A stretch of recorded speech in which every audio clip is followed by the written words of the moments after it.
How to use Google Gemini in Google Chrome. It's simple, easy, and quick to do. So just follow these steps I will show you guys in this video. Open a Google Chrome and here we'll search Gemini. Click on Google Gemini. It will take us to a page like this. Log in with the right Google account, and once you do that, it will take us to this interface. The Gemini's interface is very elegant and simple and easy to use. So if we just expand this bar, we can find our recent histories and new chat option, search option, and here settings and help. In settings and help, you can go and customize your theme and couple of other option apps that you want to use with Gemini, saved info, activity, couple of these options that you can check out on your own. And now, in order to use Gemini, there are a couple of options that we can explore. And if you just click on tools right here, you will find a deep research option. You can click here, and okay, now here, deep research is enabled.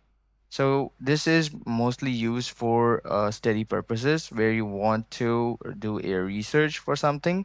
So this is specifically made for those people. And here is the canvas option. And if you click on canvas option, you will find that a couple of prompts are appearing right here. So canvas option is basically used to make a project like a landing page, an essay, or you can say write a blog for me about that, write a blog for me about something. So that's how canvas works. And here there is images with imagine, so you can describe your image and Gemini will generate that image for you.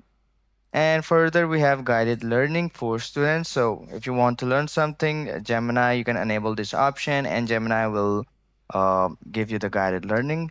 And if you click here, you can add files, upload files in Gemini from your device, or you can add it from your Google Drive. That's how you can go and start using Gemini.